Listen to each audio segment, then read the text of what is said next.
Една опитна медицинска сестра видя нещо, което никой друг не забеляза и заради това изгуби работата си само за минути.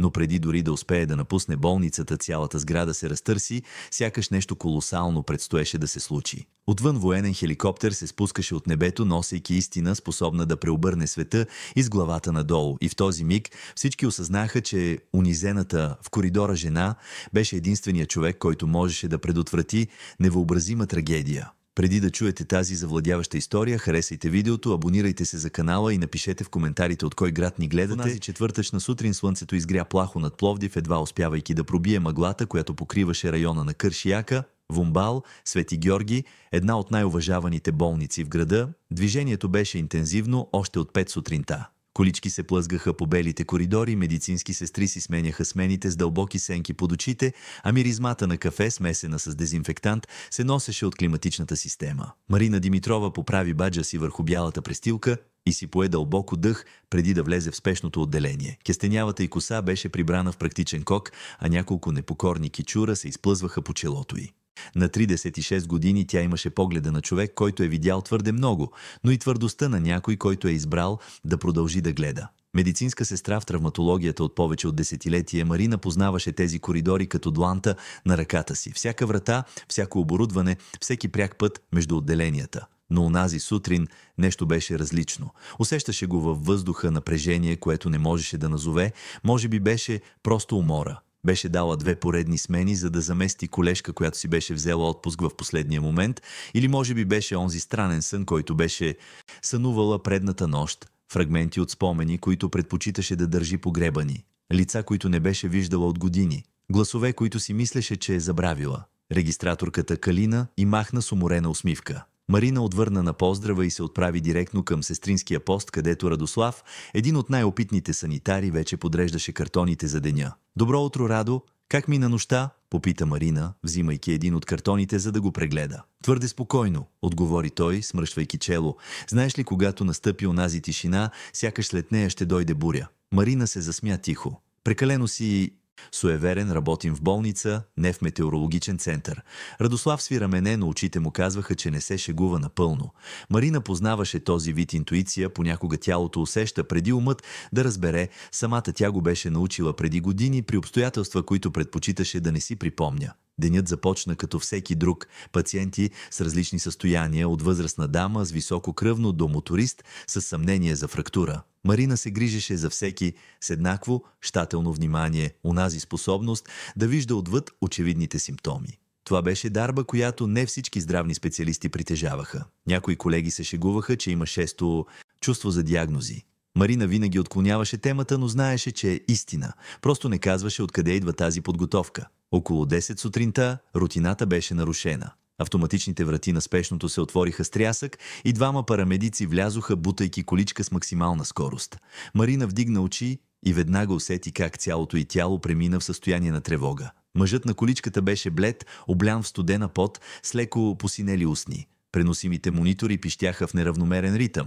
«Какво имаме?» попита Марина, приближавайки се. «Мъж, 52 години, вероятен инфаркт», каза един от парамедиците, задъхан. «Кръвното пада бързо, сатурацията е нестабилна, намерихме го в безсъзнание в офиса му». Марина погледна пациента и нещо в нея задейства тиха аларма. Не беше само бледността или потта. Бяха по-дребни детайли, почти незабележимата скованост в челюстта, начинът, по който зениците реагираха на светлината твърде бързо, нервно, и онзи лилав оттенък под ногтите, толкова фин, че всеки би го пропуснал. «Да вървим в трета зала», нареди Марина, придружавайки количката. Медицинският екип вече беше на място. Доктор Христо Фурнаджиев, завеждащ кардиологията, пое командването. Мъж на средна възраст, с изпъкнал корем и вид на човек, който не обича да го поставят под въпрос, той започна да дава бързи заповеди, докато преглеждаше пациента. «Класическа картина на остър миокарден инфаркт», диагностицира той твърдо. «Подгответе за спешна катетеризация, поставете антикоагулант и стабилизирайте кръвното». Марина наблюдаваше мониторите, но нещо не се връзваше. Сърдечният ритъм беше неравномерен, да, но не по начина, очакван при типичен инфаркт. А дишането на пациента беше дисоциирано, сякаш тялото се бореше с 2 проблема едновременно. Тя се приближи, проверявайки дискретно крайниците на мъжа. Ногтите имаха онзи почти невидим лилав оттенък. Кожата беше твърде студена. «Доктор Фурнаджиев», каза Марина, контролирайки гласа си, «мисля, че трябва да обмислим и други възможности». Той я погледна над очилата си с изражение, което Марина познаваше добре. Изражението на човек, който смята сестрите за полезни, но не и за да изказват мнение за медицински диагнози. Сестра Димитрова, имаме си работа с остър случай. Нямаме време за предположения. Не е предположение, докторе, настоя Марина, усещайки как сърцето й се ускорява. Признаците не са напълно съвместими с инфаркт. Дишането е дисоциирано, зениците реагират нетипично и вижте отцветяването под ногтите, може да е интоксикация. Доктор Фурнаджиев въздъхна нетърпеливо. С цялото ми уважение към опита ви, сестро, аз съм кардиолог от 25 години. Знам как да разпозная инфаркт, когато го видя. Марина прехапа устни, знаеше, че стъпва на опасна територия, но също така знаеше какво вижда. Беше виждала тези признаци преди, на друго място, в друг живот, живот, който беше оставила зад гърба си, когато реши да започне от начало като цивилна медицинска сестра, далеч от всичко, което я преследваше. Докторе, моля ви, просто обмислете да проверите за токсини в системата му. Може и да греша, но ако не греша, протоколът за инфаркт може да влоши състоянието му. Залата се напрегна, другите сестри и санитари си разменяха неудобни погледи. Да поставиш под въпрос лекар пред целия екип не беше просто смело, беше почти неподчинение. Сестра Димитрова, каза Фурнаджиев с твърд и леден глас. Благодаря за загрижеността ви, но следвайте установения протокол, подгответе пациента за процедурата. Марина усети как разочарованието се надига в гърлото й, но кимна. Нямаше какво повече да направи в този момент, без да пресече граница, която не можеше да пресича. Върна се на работа, подготвяйки венозните достъпи, но очите й не се откъсваха от монитора. Със всяка изминала секунда увереността в нея растеше. Това не беше обикновен инфаркт. Когато приложиха първия антикоагулант, тялото на пациента реагира зле. Кръвното налягане падна още повече. Мониторът издаде пронизителен писък. Фурнаджиев изкрещя заповеди, но ситуацията бързо излизаше извън контрол. Марина не се замисли два пъти. Старата й подготовка, онази, която носеше като сянка, взе връх. Тя изтича до шкафа с контролирани медикаменти, въведе спешния код и взе флакон, който рядко се използваше. Специфичен антидот за много специфичен вид интоксикация. Ръцете й трепереха, но умът й беше ясен. «Какво правите?» извика Фурнаджиев, когато я видя да се връща с спринцовката. «Спасявам живота му», отговори Марина, и преди някой да успее да я спре, приложи антидота във венозната линия. За секунда времето сякаш замръзна. Фурнаджиев почервеня от гняв. Другите специалисти се парализираха без да знаят дали да се намесят или да чакат. А мониторът продължаваше да пищи все по-слабо, докато почти не замлъкна. Марина затаи дъх, беше сигурна в това, което видя, беше сигурна в това, което направи, но ако грешеше, ако това, което носеше от миналото, беше замъглило преценката й, тогава като тихо чудо пулсът се върна. Слаб в началото, но набираща сила. Мониторът започна да се стабилизира. Кръвното бавно се покачваше. Мъжът на количката отвори очи, дезориентиран, примигвайки срещу силната светлина в залата. И когато очите му срещнаха тези на Марина, нещо се случи. Зениците му се разшириха. Устата му се отвори в дрезгав шепот и каза с треперещ и невярващ глас: Ти би трябвало да си... Но не довърши изречението. Доктор Фурнаджиев вече беше до него, проверявайки жизнените му показатели, все още в шок от внезапното възстановяване. Марина направи крачка назад, сърцето й биеше лудо. Онзи мъж я позна. Но как? Тя не го познаваше. Или го познаваше? Сестра Димитрова в кабинета ми веднага нареди глас зад нея. Марина се обърна и видя административния директор на болницата, доктор Силвия Милева, застанала на вратата с изражение, което не търпеше възражения. Марина преглътна и кимна, знаеше какво следва. Докато вървеше по коридорите зад директорката, усещаше погледите на колегите си. Някои със съжаление, други с любопитство. Всички знаеха, че да поставиш под въпрос лекар и да действаш на своя глава е достатъчна причина за уволнение. Дори и да си спасил живот. Кабинетът на директорката се намираше на третия етаж с изглед към булевард Цариградско шосе. Силвия затвори вратата зад Марина и премина направо към въпроса, без заобикалки. «Знаеш ли какво току-що направи Марина?» «Спасих живота на един пациент, отговори тя, опитвайки се да запази гласа си твърд. Ти прояви неуважение към лекарския авторитет, пренебрегна протоколите и приложи медикамент без разрешение, отвърна Силвия, скръствайки ръце. Това е сериозно, много сериозно. Той нямаше инфаркт, настоя Марина. Беше отровен. Ако бяхме следвали протокола за инфаркт, той щеше да... И как знаеше това Марина? Как една сестра от травматологията разпознава толкова специфична интоксикация, която дори нашите токсиколози биха имали трудности да идентифицират? Марина замълча. Не можеше да отговори на този въпрос, без да отвори врати, които се беше заклела да държи заключени. Силвия въздъхна, прокарвайки ръка през посивялата си коса. Виж, разбирам отдадеността ти. Ти си една от най-добрите специалистки, които имаме тук, но това не може да остане така. Ако го позволя, ще създам опасен прецедент, всяка сестра ще си мисли, че може да пренебрегва лекарски заповеди. Значи това е? Попита Марина, усещайки как земята се свлича под краката и няма. Уволнена съм. Отстранявам те незабавно, поправи я Силвия с тон, който се опитваше да бъде мил, но звучеше само формално. Подреди си нещата и напусни болницата до края на деня. Отдел човешки ресурси ще обработи документите. Марина кимна без сили да спори, знаеше, че няма да помогне. Стана от стола, все още с леко треперещи ръце. Когато стигна до вратата, Силвия я повика още веднъж. Ако има някакво значение, каза тя тихо, ти наистина спаси онзи човек. Токсикологичният анализ потвърди интоксикация с невротоксично вещество. Беше права. Марина се усмихна тъжно. Благодаря, докторе, това помага малко. Тя излезе от кабинета и се върна в съблекалнята с автоматични стъпки. Смени престилката с блузата, която беше донесла от вкъщи, прибра вещите си в малка чанта и хвърли последен поглед на баджа си преди да го остави върху шкафчето. Марина Димитрова, сестра в травматологията. Тази идентичност беше нейната котва толкова много години, а сега я отнемаха. Докато вървеше по коридорите към изхода, мина покрай стаята, където пациентът, когото беше спасила, все още беше под наблюдение. През стъкления прозорец видя, че е буден и говори тихо с някого. Мъж в тъмен костюм с изправена стойка, когото Марина не позна, но нещо в начина, по който се държеше, я накара да се почувства неспокойна. Продължи да върви. Пресече рецепцията, махна механично на Калина, която отвърна с поглед на съпричастност и излезе през главния вход на болницата. Обедното слънце беше силно, твърде горещо за септември. Марина спря на тротуара, без да знае на къде точно да тръгне. Целият й живот през последните 10 години се въртеше около тази болница. А сега нищо. Тогава го усети. Първо вибрация в земята, фина, но нарастваща. След това нисък, ритмичен звук, идващ отгоре. Марина вдигна очи, смръщвайки се. Други пешеходци също спряха, сочейки към небето. Хеликоптер. Черен, с дискретни обозначения, които Марина разпозна веднага. Не беше на полицията, не беше на пресата, беше на въоръжените сили и се спускаше право към покрива на Умбал, Свети Георги. Хората започнаха да се събират, някои правеха снимки с телефоните си. Вътре в болницата Марина чуваше приглушени викове и забързани стъпки. Служители тичаха към прозорците. Пациенти в инвалидни колички бяха извеждани в коридорите, за да видят какво се случва. Марина остана парализирана на място, сърцето й биеше лудо. Това не беше протокол, това не беше нормално. Военен хеликоптер да каца в цивилна болница, без предупреждение, без координация с местните власти.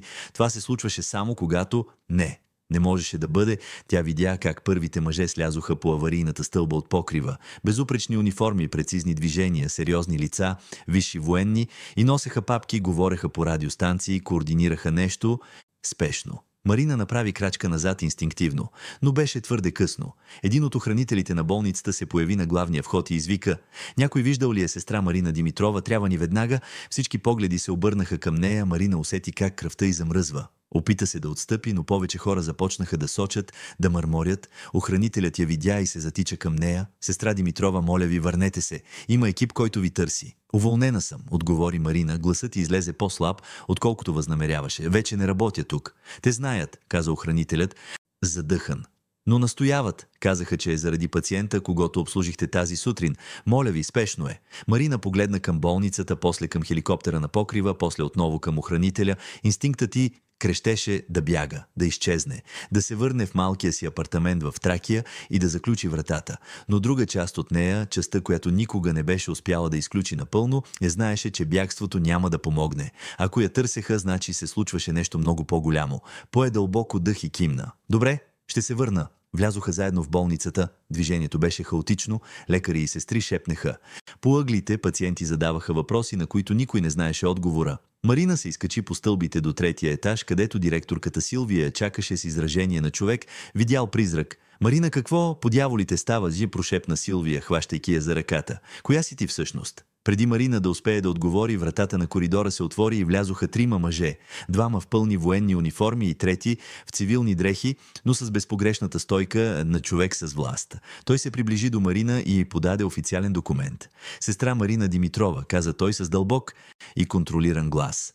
Или трябва да ви наричам със стария ви чин капитан Димитрова? Марина затвори очи. Миналото, което се беше опитвала да погребе в продължение на 10 години, току-що беше избухнало пред нея посред бял ден в средата на болницата, където си беше изградила нов живот. Когато отново отвори очи, гласът й беше различен, по-твърд, по-студен. Този чин вече не съществува. Пенсионирах се от активна служба преди десетилетие. Мъжът се усмихна без чувство за хумор.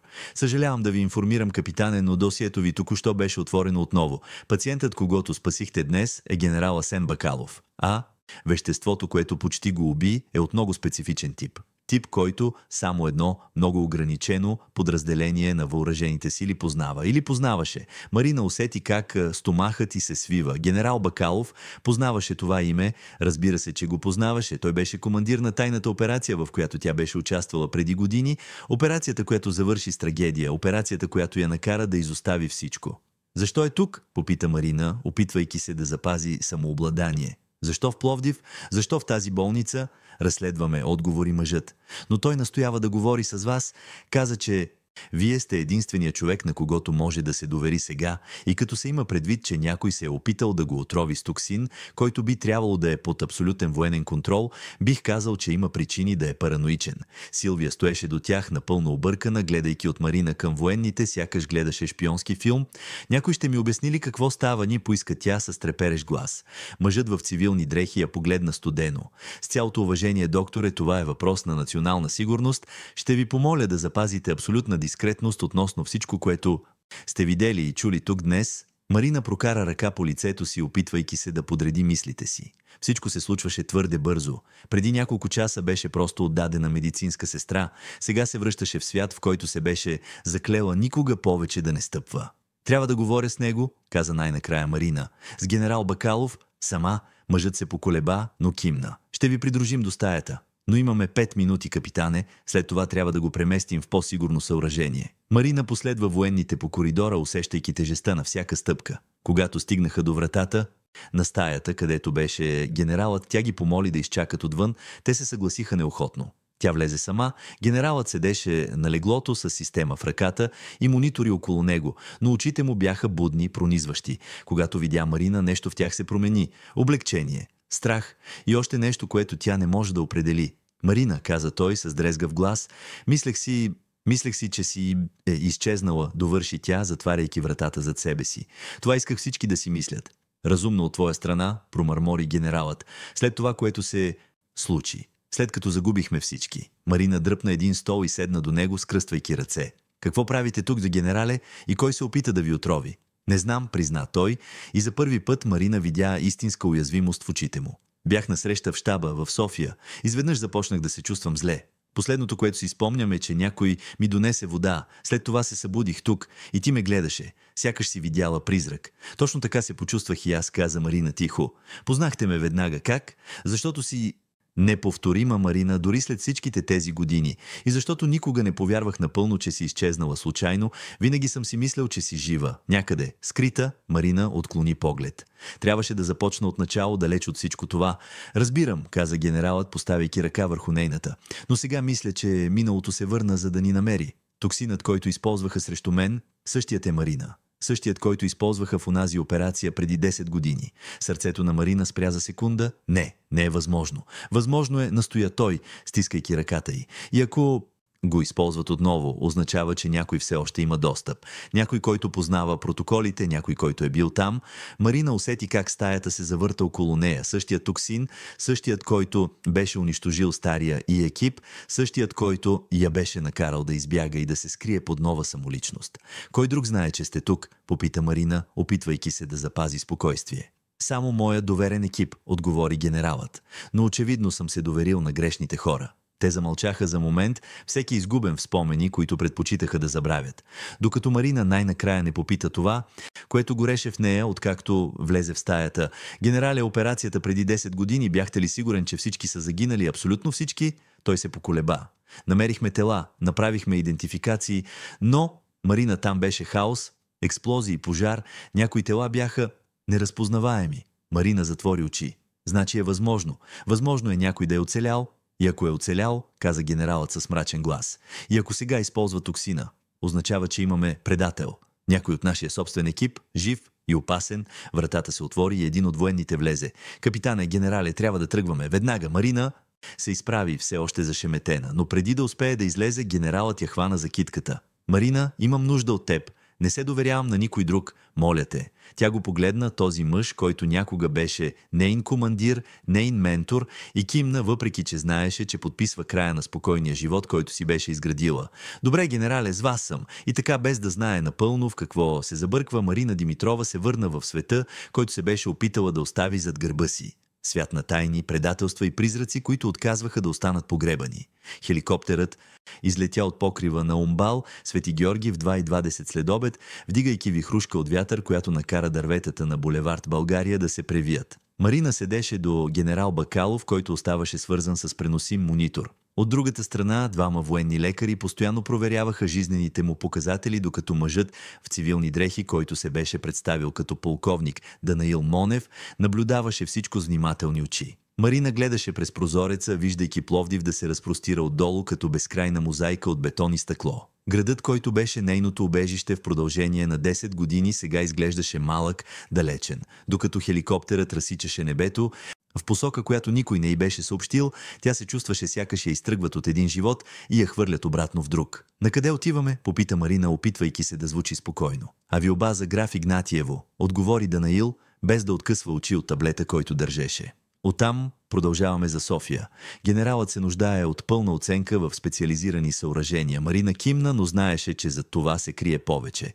Не мобилизираха цяла операция само за да транспортират пациент. Нещо по-голямо беше заложено на карта. Усещаше го в напрежението на раменете на Данаил, в начина по който военните лекари си разменяха притеснени погледи. Генералът беше твърде тих, облегнат на седалката с полузатворени очи, но Марина знаеше, че е буден, мислеше. Преработваше. Познаваше го достатъчно добре, за да разпознае тази тишина. Това беше тишината на човек, който сглобява парчета от смъртоносен пъзел.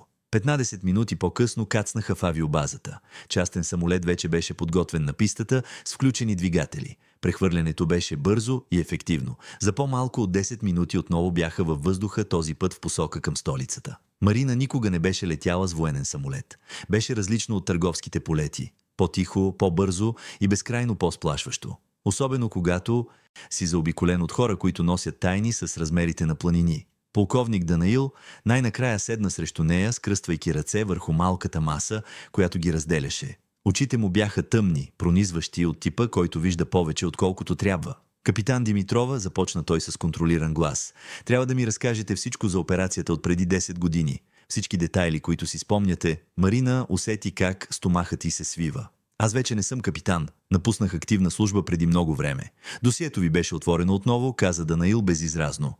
«Технически вие никога не сте напуснали официално. Просто сте изчезнали, което, трябва да добавя, може да се счита за дезертьорство по време на война». Марина усети как гневът се надига в нея. Нямаше война, имаше тайна операция, която се провали и унищожи животи. Имах право да напусна. «Имахте», съгласи се Данаил, изненадвайки я.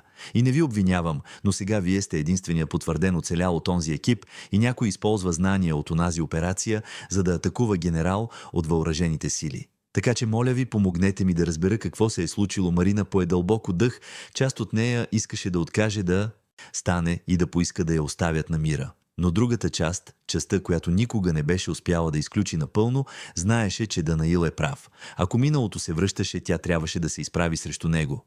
Беше 2015-та, започна Марина, гледайки собствените си ръце.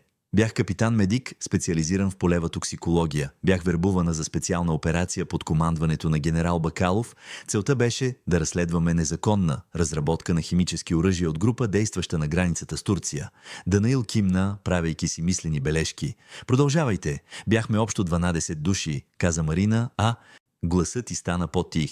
Специалисти в различни области. Лекари, химици, анализатори от разузнаването, бяхме изпратени в отдалечен район, маскирани като екип за екологични изследвания. Мисията ни беше да се инфилтрираме, да съберем доказателства и да докладваме.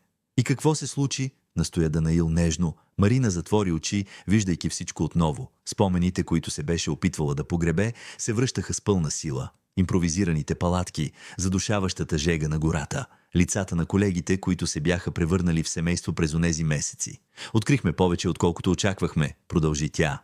«Не беше просто изолирана група. Имаше връзки с международни картели, с корумпирани политици, дори с някои сектори на самите въоръжени сили. Когато се опитахме да докладваме, осъзнахме, че комуникацията ни е компрометирана. Някой ни подслушваше». Генералът, който до тогава беше мълчал, отвори очи. Никога не съм получавал финалните ви доклади, Марина. Последното предаване, което имахме, беше искане за спешна евакуация. Когато пристигнахме на мястото, всичко беше унищожено. Марина кимна, гърлото й се беше свило. Бяхме нападнати преди евакуацията да пристигне, експлозии, пожар.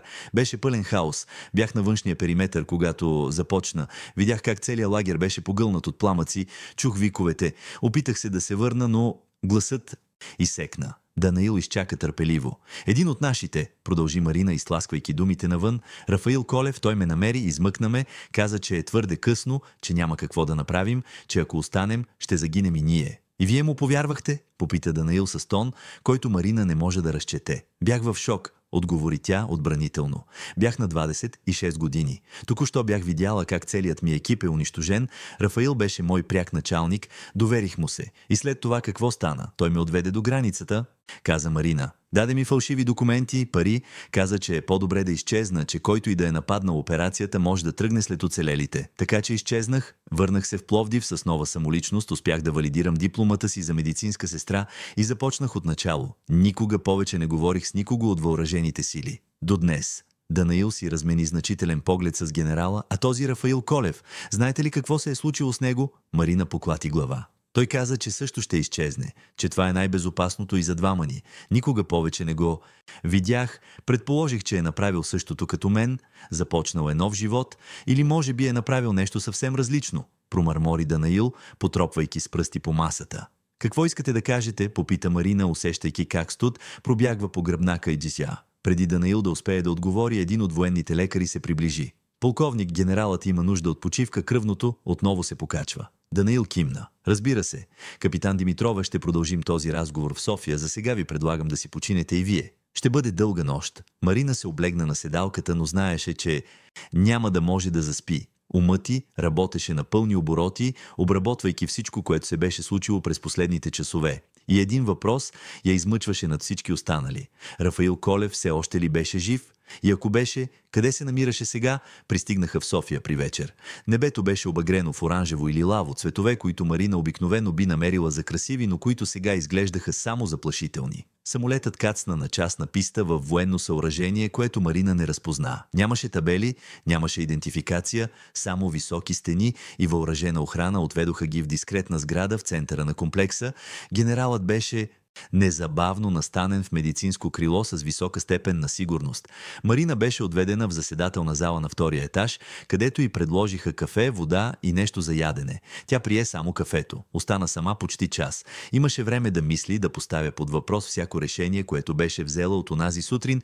Можеше просто да си тръгне, когато я уволниха, можеше да игнорира охранителя, който я повика обратно, можеше да откаже да се качи на хеликоптера, но не направи нищо от това, защото дълбоко в себе си знаеше, че не може да бяга вечно. Вратата се отвори и Данаил влезе, придружен от жена, която Марина не познаваше. Тя беше висока, с широки рамене, с черна коса, прибрана в безупречна конска опашка. Очите й бяха студени като лед. Капитан Димитрова, каза Данаил. Това е майор Елица Андреева от военното разузнаване. Тя ще координира разследването. Елица протегна ръка, Марина я поздрави, усещайки твърдостта на ръкостискането. Тази жена не беше от типа, който подценява противниците си. Седнаха около масата. Елица отвори лаптоп и завъртя екрана към Марина. Разпознавате ли тези имена? Попита тя. На екрана имаше списък с имена. Марина прочете всяко едно, усещайки как сърцето й се свива. Това бяха членовете на стария и екип. До всяко име имаше снимка. И до всяка снимка една дума «починал». Да, каза Марина с дрезгав глас. Това бяха колегите ми. Всички официално обявени за загинали, каза Елица. Но никога не намерихме всички тела. От 12 члена намерихме само 8 разпознаваеми тела. Останалите 4 бяха обявени за загинали по презумпция. Марина погледна повнимателно, 4 имена бяха маркирани в червено. Нейното беше едно от тях. Рафаил Колев беше другото. И имаше още 2 – Юлия Матеева и Петър Тодоров. Познавахте ли добре тези другите двама? Попита Елица, сочейки към Юлия и Петър. Юлия беше химик-анализатор, отговори Марина. Блестяща. Беше на 24, току-що завършила. Петър беше специалист по комуникациите. По-възрастен, към 40 и няколко. Мълчалив, но надежден. А Рафаил Колев? Настоя Елица. Доверявахте ли му се? Марина се поколеба. Доверявах му се. Той беше мой началник. Спаси ме онази нощ. Или ви е манипулирал, каза Елица студено. Марина, трябва да разгледаме възможността атаката срещу екипа ви да не е била външна. Може да е била вътрешна. Някой, който е познавал протоколите, маршрутите, графиците. Марина усети гадене. Казвате, че Рафаил може да е бил отговорен, ви казвам, че е възможност, поправи Елица. Както е възможно Юлия или Петър да са оцелели и да са замесени. Или дори комбинация. Не знаем.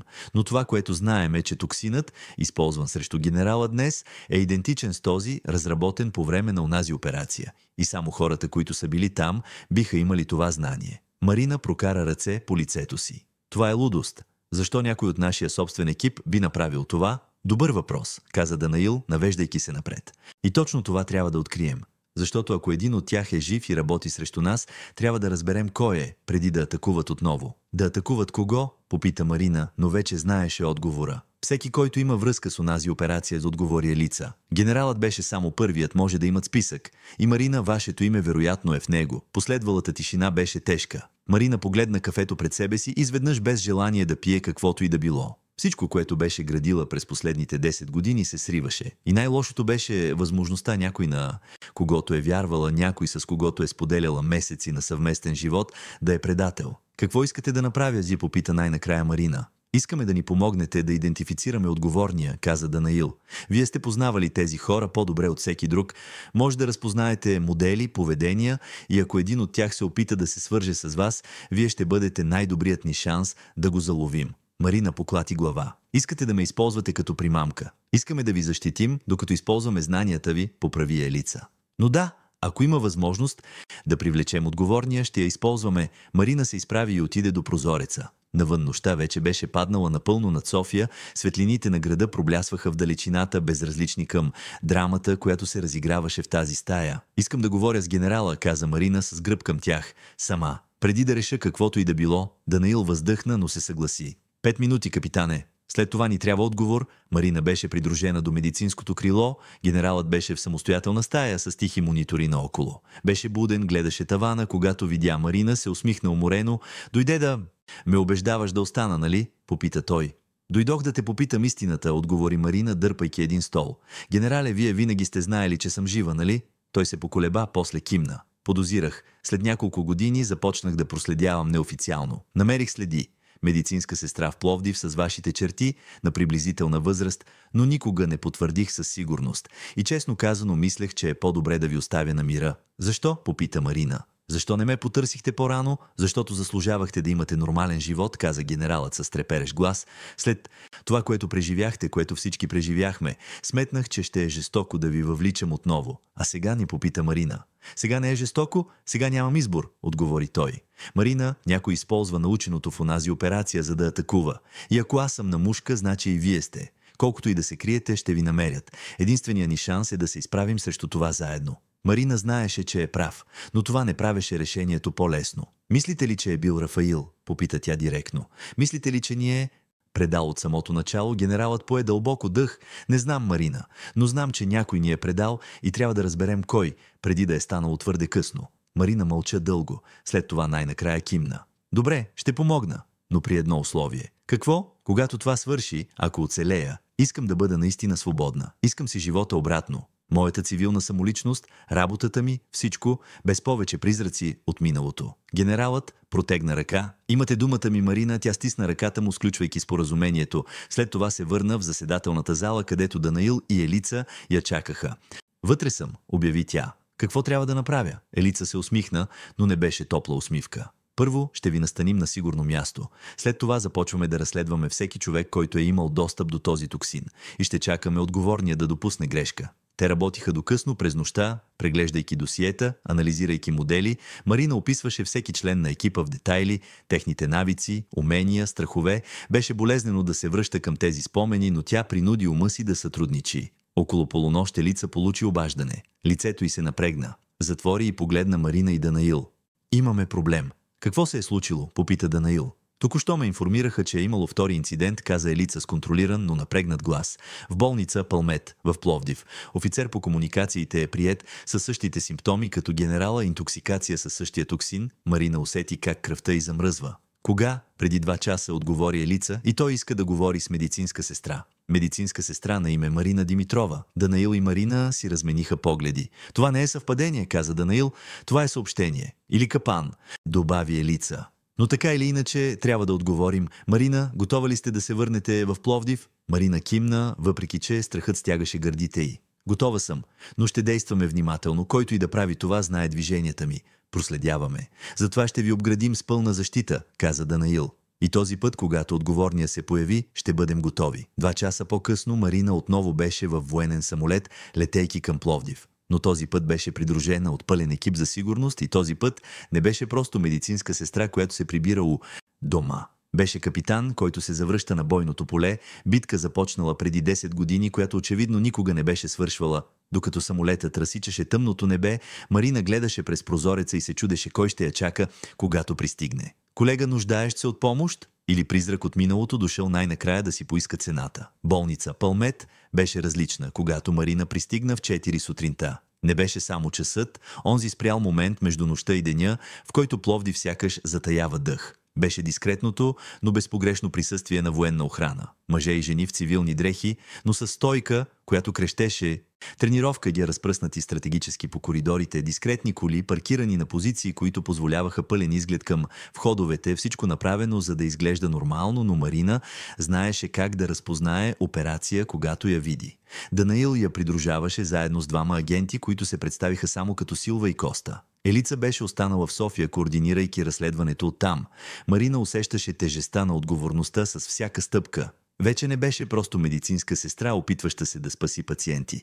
Беше фигура на много по-голяма шахматна дъска и фигура, която някой беше решен да премахне от играта. Посрещна ги директорът на болницата Дер Антон Ферев, мъж с посивели коси и дълбоки сенки под очите, който очевидно не беше спал. Той стисна ръката на Марина с благодарност, смесена с притеснение. Сестра Димитрова, каза той с уморен глас. Или трябва да кажа, капитане, благодаря ви, че дойдохте. Подполковник Мартин Савов е в тежко състояние. Той настоява да говори само с вас. Марина кимна. Как е той? Стабилен, но в критично състояние, отговори Ферев. Приложихме същия протокол, който ни беше изпратен от София. Антидотът, който сте използвали при генерала, подейства, но е много отпаднал. Мога ли да го видя? Попита Марина. Ферев се поколеба, поглеждайки към Данаил, който кимна утвърдително. Той е в интензивното отделение с ограничен достъп. Ще ви заведа. Вървяха по тихите коридори на болницата. Марина познаваше тази миризма, тази атмосфера. Болниците си приличаха, без значение дали в Пловдив или някъде другаде. Миризмата на антисептик, приглушеният звук на мониторите, тежестта на живота и човешката крехкост, висящи във въздуха. Интензивното отделение с ограничен достъп се намираше на 5-я етаж. Трябваше да преминат през 3 проверки за сигурност преди да стигнат до вратата на стаята. Марина облече престилката и маската, които й предложиха, и влезе сама, както пациентът беше поискал. Данаил и другите агенти останаха отвън, наблюдавайки през стъклото. Мъжът на леглото беше блед, с тръбички и кабели свързани с него, но очите му бяха отворени, будни. Когато видя Марина, нещо в тях се промени. Разпознаване и страх. Марина, прошепна той с дрезгав глас. Дойде, Марина се приближи бавно, изучавайки лицето му. Беше и познато, но отне няколко секунди, докато споменът се намести. Мартин Савов. Той не беше част от полевия и екип, но беше един от офицерите по комуникациите в базата за поддръжка. Бяха си взаимодействали няколко пъти по време на операцията, винаги професионално и дистанцирано. Мартин, каза Марина, дърпайки един стол. Какво се случи с теб? Той затвори очи за момент, сякаш събираше сили. Бях си вкъщи. С нощи. Получих обаждане. Глас, който не бях чувал от 10 години. Марина усети как сърцето й се ускорява. Кой? Рафаил, отговори Мартин и името падна като камък в стомаха на Марина. Рафаил Колев каза, че трябва да се видим, че има информация за това, което се е случило онази нощ. Мислех, че е луд, но любопитството надделя. Срещна ли се с него, попита Марина, вече знаейки отговора. Мартин кимна слабо. В едно кафене в центъра. Беше различен. По-слаб, с набола брада, неспокойни очи. Но беше той. Без съмнение. Какво каза той? Че операцията е била саботирана от самото начало, каза Мартин, кашляйки. Че някой от висшето командване е бил замесен с хората, които разследвахме, че експлозията не е била инцидент. Била е опит да се елиминират всички, които знаеха твърде много. Марина стисна ръце, опитвайки се да запази спокойствие. И ти му повярва. Не знаех на какво да вярвам, призна Мартин. Но той имаше доказателства, документи, записи. Или поне така каза. Предложи да ми покаже всичко, ако му помогна да се свърже с теб. С мен? Попита Марина изненадана. Защо? Каза, че ти си единственият човек, на когото все още може да се довери, отговори Мартин. Че вие двамата сте единствените наистина невинни оцелели от онази операция, че трябва да говори с теб преди да излезе публично с всичко. Марина усети как главата й се замайва. Рафаил искаше да говори с нея, след 10 години мълчание той се появяваше отново, казвайки, че има доказателства за конспирация. А сега Мартин лежеше тук, отровен със същия токсин, който почти беше убил генерала Мартин, каза Марина твърдо. Рафаил те е отровил, той поклати глава слабо. Не беше той, сигурен съм. Сбогувахме се, той излезе от кафенето, аз останах още малко, допивайки кафето си. Едва след това започнах да се чувствам зле. Някой трябва да е сложил нещо в напитката ми, когато не съм гледал. Или Рафаил го е сложил преди да си тръгне, предположи Марина, но Мартин настоя с очи. Марина, видях лицето му, когато ми каза, че се страхува, той не се преструваше, някой ни преследва всички. И Рафаил знае кой е. Къде е той сега, тя попита Марина. Даде ли ти някакъв начин да се свържеш с него? Мартин се поколеба, после промърмори адрес, един изоставен склад в индустриалната зона. Каза, че ще остане там няколко дни, че ще ми се обади, когато е безопасно да се срещнем отново. Но Марина, внимавай. Ако е прав, ако наистина има някой от висшето командване замесен, тогава не знаем на кого да се доверим. Марина хвана ръката му. Ще се оправиш, Мартин. Ще разбера какво става. Тя излезе от стаята и завари Данаил да... Я чака с скръстени ръце. През стъклото той беше видял целия разговор, макар и да не беше чул. И какво открихте? Попита той. Марина повтори всичко, което Мартин беше казал, включително адреса на склада. Данаил записа всеки детайл, след което проведе бърз разговор по телефона, когато затвори, погледна Марина сериозно. Ще проверим мястото, но не и вие. Твърде рисковано е, Марина го изгледа. Той иска да говори с мен. Ако отида с цял военен екип, ще избяга. Или по-лошо. Данаил въздъхна, прокарвайки ръка през косата си. Марина, разбирате ли, че това може да е капан? Нали, че Рафаил може да е точно този, когото търсим? Разбирам, каза Марина.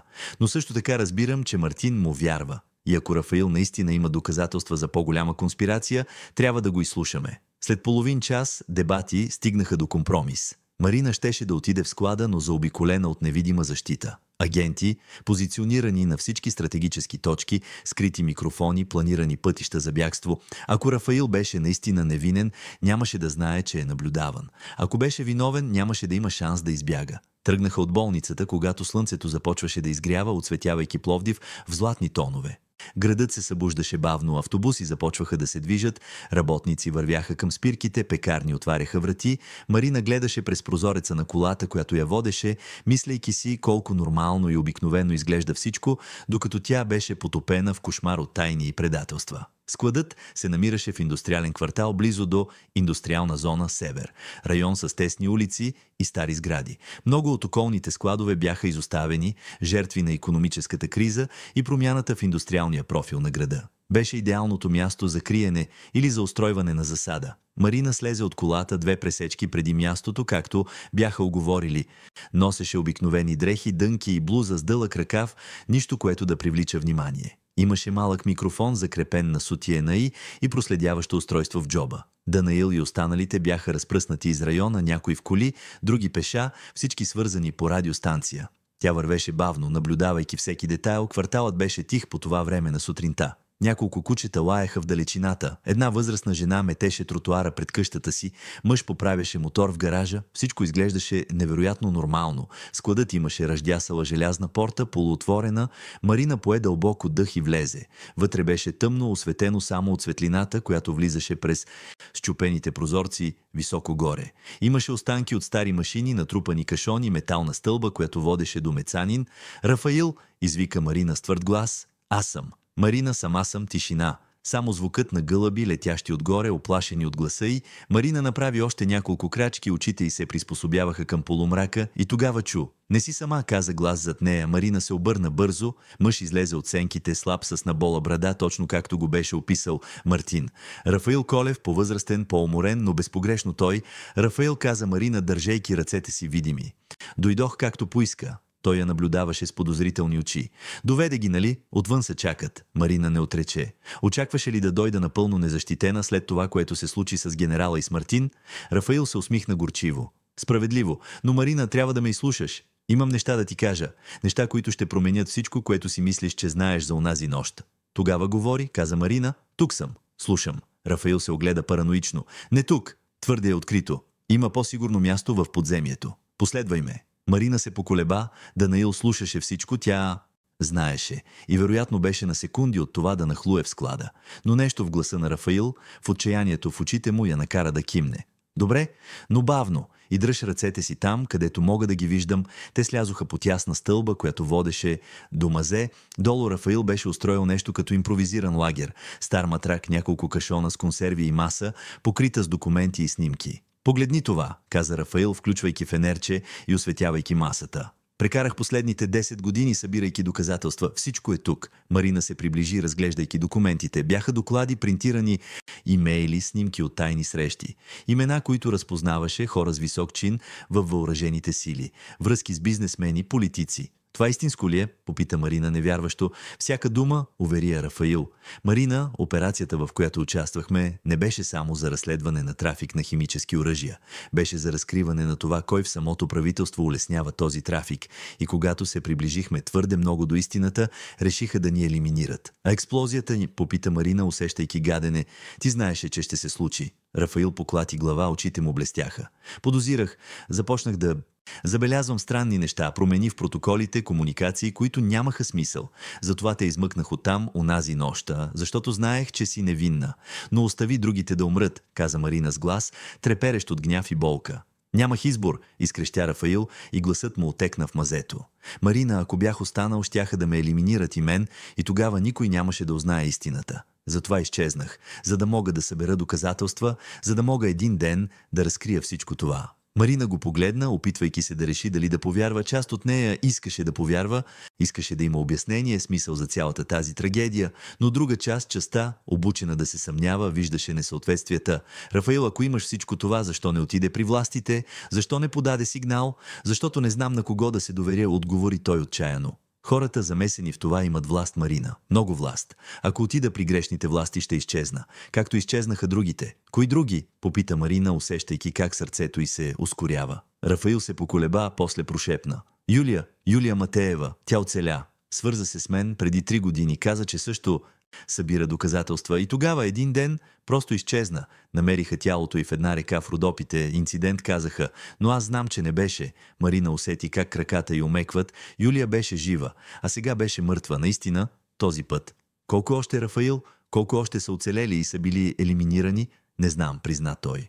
Но знам, че някой ни преследва всички. Систематично. И Марина, сега ти отново се появи. Ти спаси генерала, те знаят, че си жива и ще дойдат за теб. Марина отстъпи крачка назад, обработвайки всичко. Историята на Рафаил имаше смисъл. Но също така можеше да е напълно измислена. Как да разбере разликата? Рафаил, каза тя с твърд глас. Ако искаш помощта ми, ще трябва да ми се довериш напълно. А това означава да дойдеш с мен сега, да говориш с правилните хора, да предадеш тези доказателства на някой, който наистина може да направи нещо. Той я погледна, очите му пълни със страх и отчаяние. Ами ако правилните хора са грешните, Марина? Ами ако подписвам присъдата си, тогава ще разберем заедно, каза Марина, протягайки ръка. Но не можем повече да правим това сами. Вече се обърка твърде много. Рафаил гледа ръката й дълго. След това бавно започна да протяга и своята. Но преди да успеят да се докоснат, звук отекна из склада. Стъпки. Много стъпки и не бяха на агентите на Данаил. Рафаил пребледня. Намериха ни, прошепна той. Марина изтича към стълбата, но вече беше твърде късно. Маскирани фигури слизаха, блокирайки изхода. Рафаил я дръпна назад към тесен проход, който Марина не беше видяла преди. Има изход през тунелите, каза той, изключвайки фенерчето. Бързо. Те тичаха в тъмното, препъвайки се в отломки. Марина чуваше нападателите зад тях, крещящи заповеди. Изстрели отекнаха. Удряйки стените, тя и Рафаил се хвърлиха зад едни стари кашони. Кои са те? Попита Марина задъхана. Хората, които чистят доказателства, отговори Рафаил също без дъх. Същите, които елиминираха другите. Марина докосна устройството в джоба си, молейки се Данаил и останалите да са на път. Но сигналът тук долу вероятно беше слаб. Бяха сами, Рафаил я поведе през лабиринт от проходи, които изглеждаха част от старата дренажна система на района. Беше влажно, тъмно и клаустрофобично. Марина се опитваше да не мисли за тоновете бетон над тях, концентрирайки се само върху това да следва Рафаил. Най-накрая видяха светлина, вентилационна решетка отгоре. Рафаил я отвори с сила и помогна на Марина да се изкачи първа. Тя излезе в тясна уличка за търговска сграда, примигвайки срещу внезапната дневна светлина. Рафаил се изкачи след нея, затваряйки решетката. Хайде, каза той, хващайки я за ръката. Трябва да се махаме от тук. Те тичаха по улиците, смесвайки се с пешеходците. Марина отчаяно търсеше някакъв знак за Данаил или агентите, но не виждаше никого. Къде бяха всички? Качиха се в претъпкан автобус, оставайки прави в коридора, опитвайки се да изглеждат нормални, въпреки задъханото дишане и мръсотията по дрехите си. Марина най-накрая успя да си поеме дъх, гледайки през прозореца, докато автобусът се отдалечаваше от индустриалния квартал. Рафаил, прошепна тя. Накъде отиваме сега? Той я погледна с уморени очи към единственото място, където все още можем да намерим отговори, мястото, където всичко започна. Марина се намръщи. Искаш да кажеш? Рафаил кимна. Границата, мястото на операцията. Там има нещо, което не е изгоряло. Нещо, което скрих преди всичко да отиде по дяволите. Окончателното доказателство за това, кой наистина ни е предал. Марина затвори очи, усещайки тежестта на решението. Да се върне на онова място означаваше да преживее отново най-лошата травма в живота си, но ако това беше единствения начин да сложи край на всичко веднъж завинаги, тогава нямаше избор. Когато отново отвори очи, кимна на Рафаил. Добре, да вървим, но първо трябва да изпратя съобщение. Да уведомя някого на къде отиваме. Рафаил се съгласи неохотно. Марина взе телефона си, но преди да успее да напише каквото и да било, пристигна съобщение. Беше от непознат номер. И гласеше само: не се доверявай на никого, дори на този, който мислиш, че те спасява. И Марина показа съобщението на Рафаил. Той пребледня. Знаят, прошепна той. Знаят всичко. И докато автобусът се движеше по улиците на Пловдив, отвеждайки ги далеч от непосредствената опасност, но близо до неизбежна конфронтация, Марина разбра, че истината, която търсеше, може да е много по-ужасна от всяка лъжа. И че в крайна сметка, може би щеше да открие, че истинските призраци от миналото никога не са били тези, които си е мислела, че са си отишли, а тези, които винаги са били до нея, скрити пред очите на всички. Пътуването до границата отне 2 пълни дни. Марина и Рафаил се редуваха да шофират кола, която купиха с пари в брой от автоморга в Асеновград, избягвайки всякаква дигитална следа. Минаваха по второстепенни пътища, спяха в ефтини мотели, плащаха винаги в брой, използвайки фалшиви имена. Марина се чувстваше сякаш се е върнала назад във времето, в онези дни, когато да живееш означаваше да се криеш. По време на дългите часове на пътя разговаряха. Рафаил разказа за 10-те години, които беше прекарал, живеейки като сянка, винаги в движение, винаги гледайки през рамо, временни работи и самоличности за еднократна употреба, безсънни нощи. Марина от своя страна разказа за живота си като медицинска сестра, за пациентите, които беше спасила, за мира, който беше намерила в рутината на болницата. 2 живота, които можеха да бъдат нормални, ако не беше онази нощ преди десетилетие, която беше променила всичко. Но Марина забелязваше нещо у Рафаил, малки колебания, когато задаваше определени въпроси, начинът, по който отклоняваше поглед, когато говореха за последните моменти от операцията. Имаше нещо, което не казваше. Усещаше го. И това я държеше на щрек, дори докато споделяха това пътуване. Пристигнаха в района на Странджа, близо до границата с Турция, в един облачен следобед. Мястото се беше променило по-малко, отколкото Марина очакваше. Все още беше отдалечено, заобиколено от гъста гора с малко пътища и още по-малко хора. Най-близкият град, Малко Търново, беше малък, с пръстени улици и прости къщи. Място, където непознати се забелязват веднага. Рафаил паркира колата на скрита пътека, покрита с растителност. От тук продължаваме пеша, каза той, взимайки раница от задната седалка. Около 2 часа ходене. Марина кимна, завързвайки по-добре маратонките си.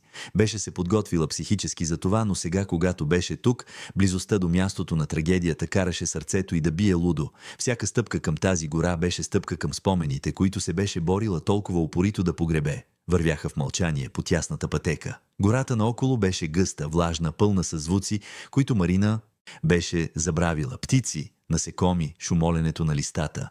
Рафаил се движеше с увереност, сякаш беше минавал по този път много пъти преди.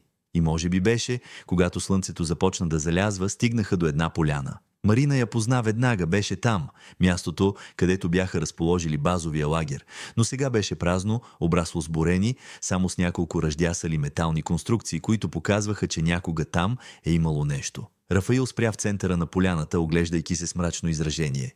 Всичко е различно, промърмори той.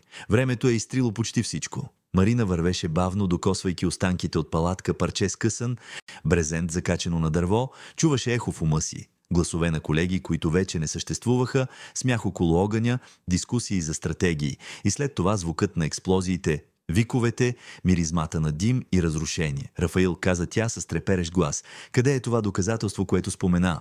Той посочи към източната страна на поляната, където гората беше по-гъста. Там има подземен бункер, използваше се за съхранение на чувствително оборудване. Скрих всичко там, преди операцията да приключи. Те отидоха до мястото, Рафаил отмести клони и листа, разкривайки метален люк, полускрит в земята, с усилие успя да го отвори. Стълба се спускаше в тъмнината, Рафаил запали фенерче и слезе пръв. Марина го последва, усещайки влажния и застоял въздух на подземието. Долу имаше малка стая с метални рафтове и натрупани кашони. Много от тях бяха повредени от влагата и времето, но някои все още бяха непокътнати. Рафаил отиде директно към един конкретен кашон, маркиран с код, който само той изглежда разбираше. Отвори го внимателно и извади непромокаема папка. Ето, каза той, подавайки я на Марина. Всичко, което трябва да знаеш, е тук. Марина отвори папката, вътре имаше документи, снимки, записи на флашки.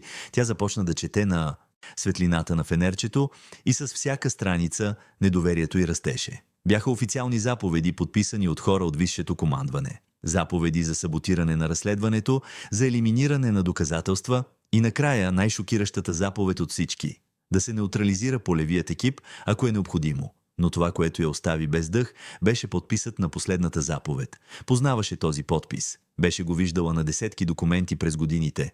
Беше на самия генерал Асен Бакалов. Не, прошепна Марина, усещайки как земята се свлича под краката и циня. Не може да бъде. Може, каза Рафаил с глас, изпълнен с болка и гняв. Генералът, мъжът, който ни командваше. Мъжът, на когото вярвахме, той ни е предал, той е наредил нашето елиминиране. Марина поклати глава, все още държейки документите. Но той беше отровен, почти умря. Защо някой ще се опитва да го убие, ако той е отговорен? Рафаил се усмихна горчиво. Защото Марина, хората, на които генералът служеше, са решили, че знае твърде много, че се превръща в риск. Предателят е станал предаден. Ирония, нали? Марина седна на един кашон, опитвайки се да осмисли всичко. 10 години. 10 години беше носила вината, болката, спомените и през цялото време мъжът, който беше причинил всичко това, беше жив, свободен, третиран като герой. Има и още, каза Рафаил с тих глас. Хората, които сега се опитват да изчистят доказателствата. Не са външни агенти. Те са от самите въоръжени сили. Тайно подразделение, което съществува именно за да заличава грешки като нашата. А Данаил? Попита Марина, усещайки гадене. Елица, те знаят ли? Рафаил се поколеба. Не знам, може да са невинни, просто да следват заповеди, или може да са замесени до шия. Затова ти казах да не се доверяваш на никого. Марина затвори очи, усещайки как сълзите парят. Всичко, в което беше вярвала, всичко, за което се беше борила, беше лъжа. И сега беше тук, насред нищото, с мъж, на когото не знаеше дали може напълно да се довери, държейки доказателства, които можеха да унищожат кариери и репутации на много влиятелни хора. Какво правим сега? Попита тя, отваряйки очи. Рафаил взе папката обратно и прибра всичко в раницата си. Ще разкрием всичко, но не по официалните канали. Ще отидем директно при пресата. При хора, които не могат да бъдат лесно заглушени. Имам контакти. Разследващи журналисти, които чакат това от години. Марина кимна, но нещо все още я притесняваше. Рафаил, има нещо, което не разбирам. Как си се здобил с всички тези доказателства? Как си имал достъп до толкова класифицирани документи? Той мълча твърде дълго, после въздъхна. Защото, Марина, аз не бях просто войник в онази операция, бях втори по командване, работех директно с генерала, имах достъп до всичко. Сърцето на Марина замръзна. Гион, ти си знаел, от самото начало си знаел какво се случва. Не от самото начало, каза Рафаил с отчаян глас. Разбрах твърде късно, когато осъзнах какво става, вече беше почти краят, затова те измъкнах оттам онази нощ. Защото знаех, че си невинна. Но другите, Марина, не можах да ги спася. Опитах се да ги предупредя, но не ми повярваха. Мислеха, че съм параноик. Марина се изправи, отстъпвайки. Ти си ги оставил да умрат. Знаел си, че ще се случи и си ги оставил. Нямах избор, изкрещя Рафаил и гласът му отекна в подземния бункер. Ако бях останал, щяха да ме елиминират и мен, и тогава никой нямаше да узнае истината. Направих това, което трябваше, за да гарантирам, че един ден справедливостта ще възтържествува. Марина го погледна, този мъж, който беше неин спасител, а сега се разкриваше като съучастник, макар и неволен. Колко тайни, Рафаил, колко полуистини още криеш от мен, преди той да успее да отговори, чуха звук отгоре. Стъпки, много стъпки. И гласове, даващи заповеди. Рафаил изключи фенерчето веднага, но вече беше твърде късно, бяха ги намерили, люкът се отвори с трясък, силна светлина нахло в бункера и тогава, слизайки по стълбата с оръжие в ръка, се появи фигура, която Марина никога не би очаквала да види там. Беше Елица. Майор Елица Андреева от военното разузнаване. Капитан Димитрова, каза Елица със студен глас. Рафаил Колев, двамата ми създадохте Много работа, Елица, каза Марина, вдигайки ръце. Не е нужно да става така, имаме доказателства за всичко, което се е случило. Знам, че имате, отговори Елица, слизайки напълно. Затова съм тук, за да гарантирам, че тези доказателства никога няма да видят бял свят. Марина усети как кръвта й замръзва. Ти си замесена в това. От самото начало, призна Елица с ледена усмивка. Или по-скоро, откакто поех отговорността да изчистя бъркотията, която генералът направи. Той беше брилянтен, но небрежен. Остави следи. И сега вие двамата сте последните следи, които трябва да бъдат изтрити. Рафаил направи крачка напред. Няма да успееш. Вече изпратих копия от тези доказателства на няколко души. Ако нещо се случи с нас, всичко ще стане публично. Елица се засмя, но смехът ти беше без чувство за хумор.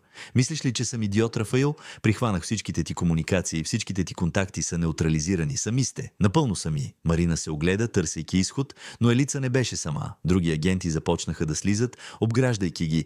Нямаше на къде да се бяга. Тогава друг глас отекна отгоре, глас, който Марина познаваше добре. Спрете, долу оръжията.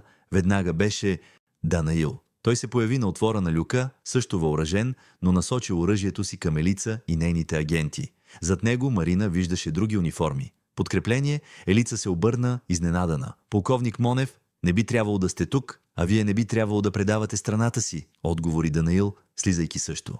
Майор Андреева, арестувана сте за държавна измяна, конспирация и опит за убийство. Елица се усмихна горчиво. Нямаш власт над мен, Данаил. Аз отговарям директно пред висшето командване. Вече не, каза друг глас, и тогава, за пълен шок на Марина, генерал Бакалов слезе по стълбата. Беше блед, все още очевидно отпаднал, но очите му бяха твърди.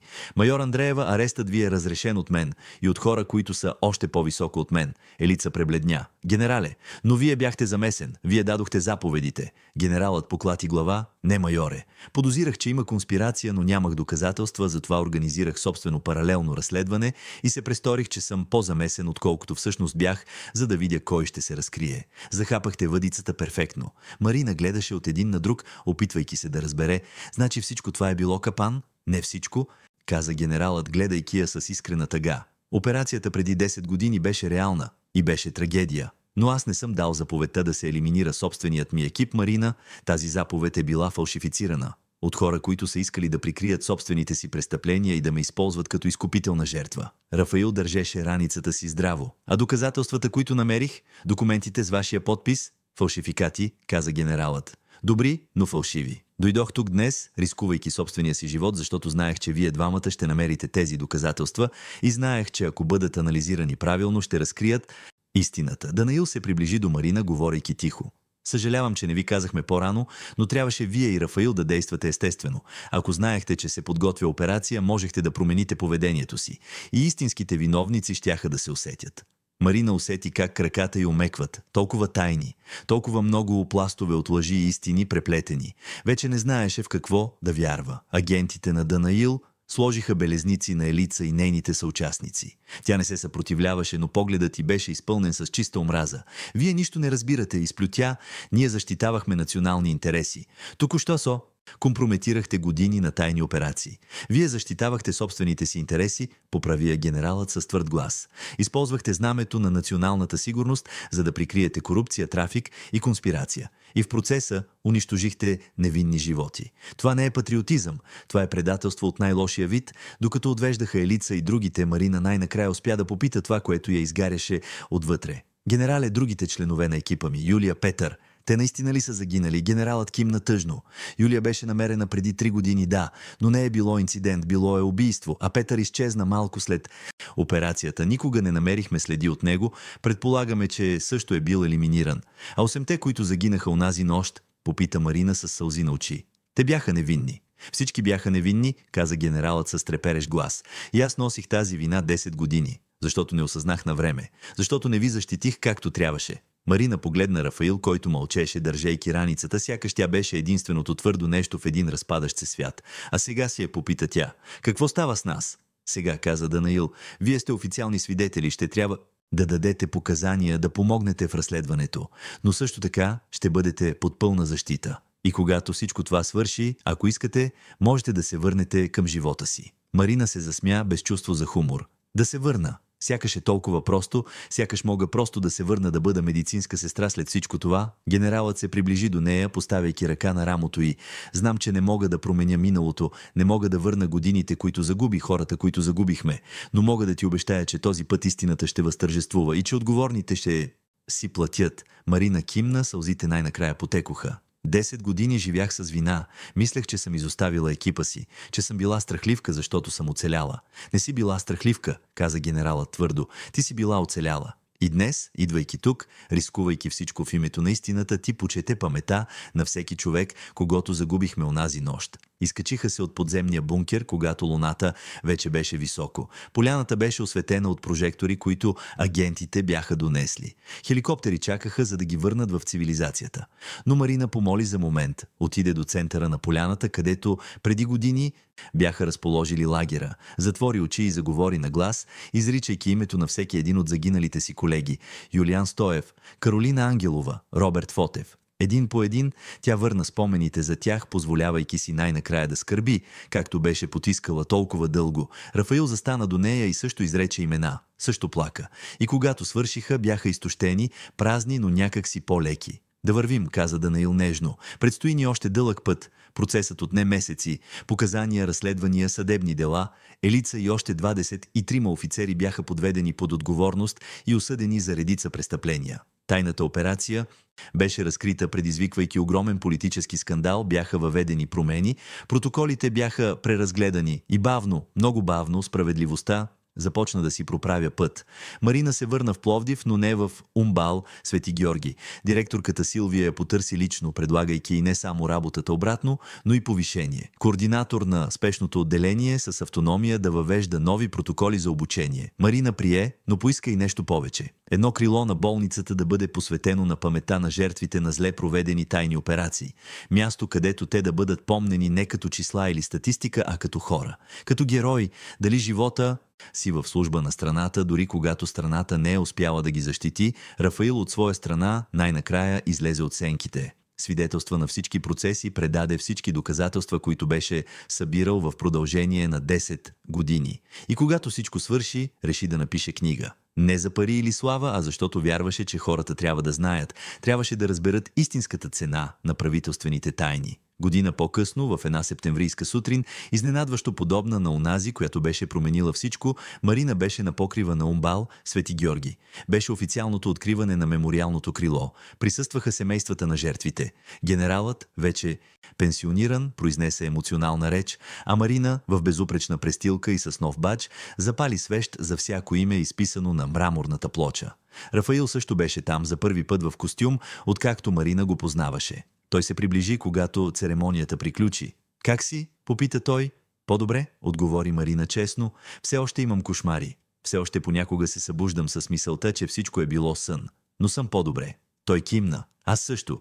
За първи път от 10 години мога да спя без да гледам през рамо». Те мълчаха за момент, гледайки града, който се простираше наоколо. Пловдив, жизнен и шумен, следващ своя трескав ритъм, безразличен към личните драми, които се случваха в неговите кътчета. «Знаеш ли», каза Рафаил, «прекарах толкова време, криейки се, живеейки в миналото, че забравих какво е да живееш в настоящето, но сега, гледайки напред, мисля, че виждам бъдеще». За първи път Марина се усмихна. «Аз също. И знаеш ли кое е най-хубавото? Това бъдеще е мое. Никой не може да ми го отнеме». Генералът се приближи до тях, подпирайки се на бастун. «Капитан Димитрова, капитан Колев», каза той официално, «искам да ви благодаря за вашата смелост, за вашата упоритост, за това, че не се отказахте, когато би било много по-лесно просто да забравите». Марина го погледна в очите. «Генерале, операцията преди 10 години ни промени завинаги, но мисля, че най-накрая се помирихме с това, превърнахме трагедията в нещо, което може да помогне на други. И това има значение. Има голямо значение», съгласи се генералът. «И аз ще прекарам остатъка от живота си, гарантирайки, че нищо подобно няма да се случи отново». Когато всички си тръгнаха и покривът опустя, Марина остана още малко, слънцето залязваше, отсветявайки небето в оранжево и розово. Тя мислеше за всичко, през което беше преминала. Уволнението, което се превърна в ново начало. Хеликоптерът, който я изтръгна от спокойния й живот, тайните, които бяха разкрити, болката, с която се беше изправила и мислеше за изборите, които беше направила. Изборът да спаси генерала, дори когато всички казваха да не го прави. Изборът да се върне, когато би било по-лесно да избяга. Изборът да търси истината, дори знаейки, че може да я унищожи. В крайна сметка Марина разбра нещо фундаментално. Тя беше уволнена като медицинска сестра онази сутрин. Но вместо да бъде краят, това беше началото. Началото на пътуването обратно към себе си. Обратно към смелостта, която винаги е имала, но беше погребала заедно с болезнените спомени. И когато хеликоптерът кацна на онзи покрив, той не идваше да я вземе за война, идваше да я вземе за истината. А истината, колкото и болезнена да беше, имаше силата да освобождава. Марина пое дълбоко дъх от нощния въздух, чувствайки се завършена за първи път от десетилетие. След това слезе от покрива, върна се в познатите коридори на болницата, облече престилката си и отиде да се грижи за пациентите, които се нуждаеха от нея.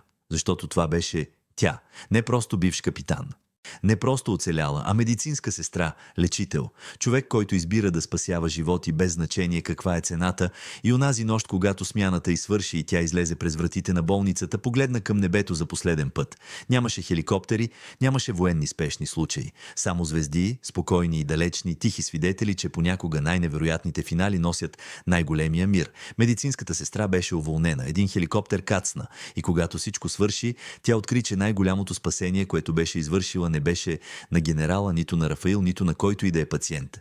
Беше нейното собствено. Спаси себе си от сенките на миналото. И това в крайна сметка струваше повече от всякакви медали или официално признание. Защото истинската смелост не е в това никога да не се страхуваш. Тя е в това да се изправиш срещу страха и да избереш да продължиш напред въпреки всичко. А Марина Димитрова, сестра в травматологията, бивш капитан-медик, оцеляла и свидетел, беше направила точно това. И сега, най-накрая, беше свободна.